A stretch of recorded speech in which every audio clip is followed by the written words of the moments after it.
Osofo Amoako Attah ede asembeba o manga ne mu ha ne mu se papa ekema kwakoye se ende de ye wieye mre yi pa de babo kan ye ne eye nokre se mre ni ba be ko wieye a atrufo difo na bedoso Ghana for dodo na e ka se Osofo Amoako Attah se so ma ye hu so ye atrufo difo pa ba ni se na sofo pon te se wo a wo nkwala dodo na ahye wase a omuso musua nyamedwuma ne bi afa esu no members bebre wo wase a o tumi ba monten so beka say yema 10 days 10 solid days wo betumi agu Kristo sum e wo manga ne mu hanim say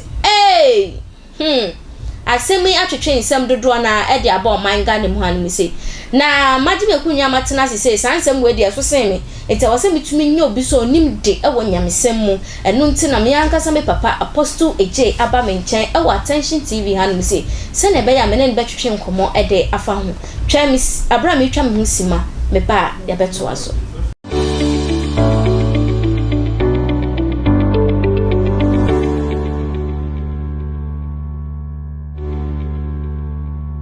meda wasisa wo jemre etwe me ema me ko ebaaye me nsa wo mre no ma me ntwe me papa na che se yemfa nkomo hwetwe no enhihye so papa ma akwa ye na ho ya wo ko de ebusia fo no ho ye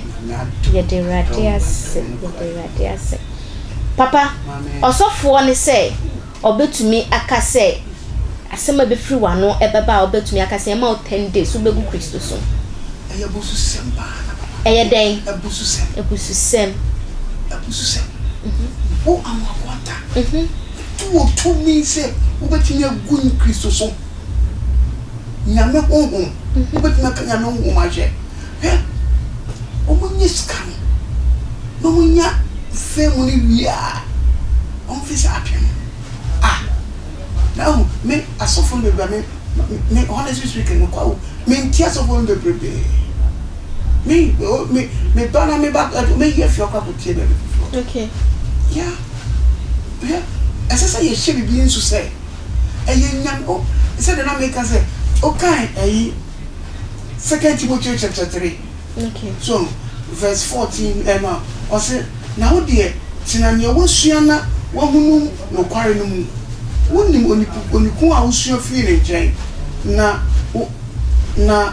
ufi wo mo frase enim chiro konkon a ebetumi ama wo hunu nyansa afa Kristo Yesu mu gidie su akonkoje aha na samye no o se chiro nyina fi Nyankopon ko mu encho na adifo ni chiro ye nyina no nyame honhom na mo mo chiro ye okay enye ni pamfa yo books me pray but ufa tumi o Bible ebinisa books unya atenka wo enti o se o try say chiro nyina fi nyame ko mu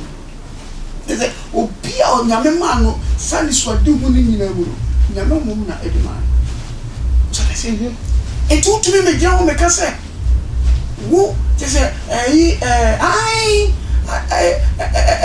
story grandpa to me wo sure say ya ma me hu ye be hu ye Debbie ye be hu Paul Debbie ye be hu Isaiah Debbie ye be hu Jeremiah Debbie ya me hu but almost story ni bi nyame fa o so kan ye na me troy aye so ye hwe ye dia bobra okay anything no o ka say story o fa le say story best story am na ka so fa Amoako Attah akanya bibia o so fo kesi ate say anka ba this time ka wo branches be 50 and the ko ha Ghana ha anka say de bia ba ko pe ofu wa ofu wa du aka wo so wa so be bi cha na ase o ba convoy di wani efi asasi we so asasi ni wura wo bo asasi ni wura wo tumi so wo tumi obetimi aka Kristo so ma che ode ya na oni adi so ye djuma mo bonefo the shep wase the onam yem the onam asasi so no onu na bi o ye djuma na betimi ku Kristo so wanpo Nebukadnezar etimi kanyam so Pharaoh otimi ka Kristo so she David Paul osore gidi otimi ka Kristo so she obi e go betimi ka Kristo so she ya honhom e ye fiwo so ko wo eso honhom ko le pa wo so a eno na ma mu ye djuma no ye de kasa ye de ye nyame djuma ye de kasa ba se nye wo wa uti wa dwi e na ya no so ma na bro so da ko panya betumi nya adwini nya afi adwini obepota e bi na Nebukadnezar ka ya ade a kire nyame amane dan ya apoa no what I say ususu se wonye sikatu awie ene sanate dia fa bi branches bebre na anipa nya bi asam no entrenko ba bi agya na honko na da bia Erade hu ni mobo. Erade hu ni mobo. So fa ni senka no. Amen. No nya bi sakra. Amen. Unsama wo kenyina no. Atwuma Jesse ya papa prophet 99. Agba attention TV ha ya. E na o ka say e ya de a ya papa yi onim nyansa e ye no kre. Ana se mo kan yi o Kristo ni nya mesu mu a onim nyansa. Mo tuma ka say wo e de abeto abekeka Kristo sum abom. Enti ampa se onim nyansa. Nyansa na de no ze no onya nyame ko de say nyame ho no e ye furi so ase ahomaso but o ma ahomaso ni wuagu bebre a aya na o say on di be na say wanya botra kwa na o be kasa ma no aboso amana ko kasa mo anse so ye de but ye sa na ye de tete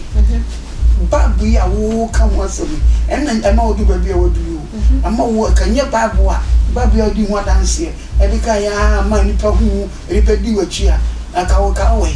babu ko ya wo na no be ka se babu no wo kese enye papa kese enfiri nyame enye se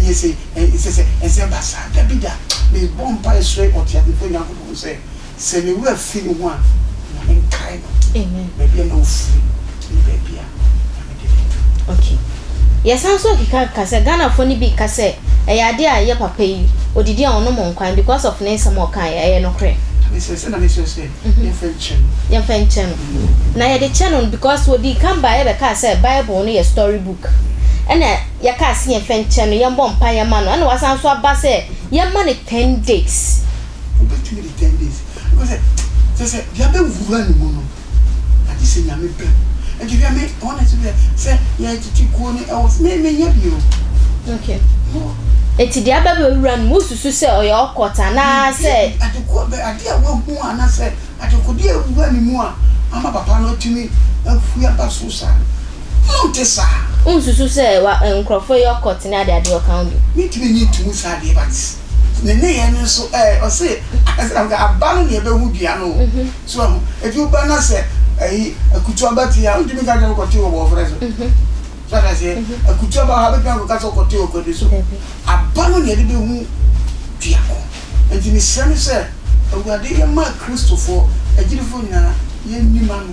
ye suma no ye mompa ye srama no na awade ankasa fa ne senka na awade ne saka no a na ni be pa ne so because some of the can utie a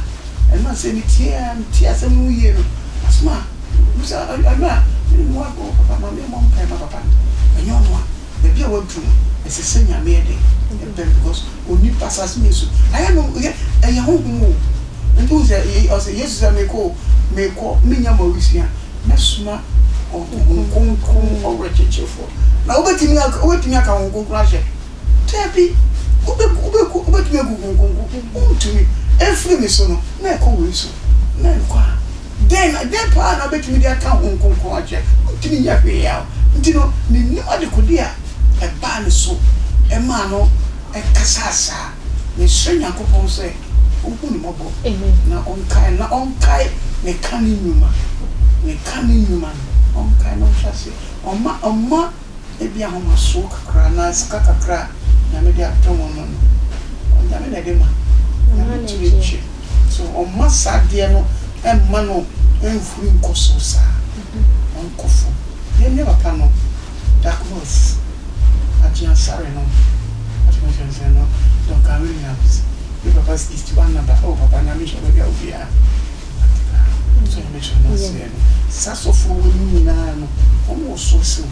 darkness the whole world papa we was sorrow baby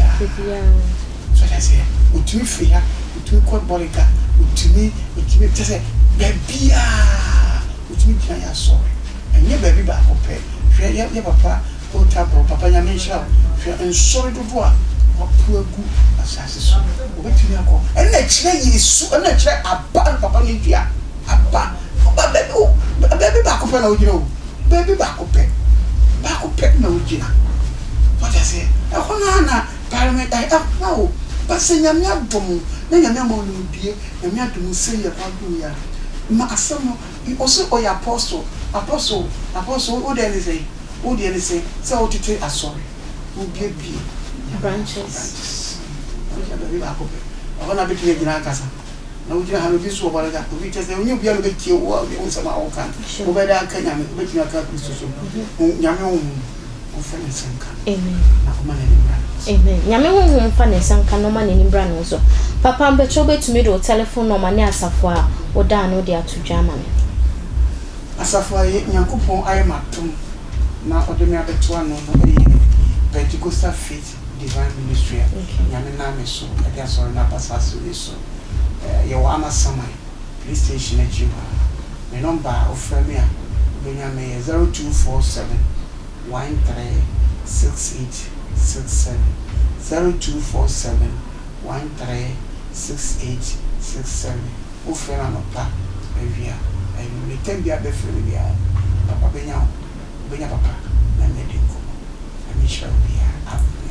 amen nyame sure bia Kaise social media platform ni so nyina no okwa Facebook Attention TV GH ewo hono mo ma mo de anse obe like obe share no comment we videos ni so okwa YouTube Attention TV ewo hono mo subscribe to our YouTube channel no adomebu oboso se ne be ya bibiara advert on na ye kanea unsa beka Mr Jacob Jibutu o share mo abonti abon nsambra ne na frame ohema echa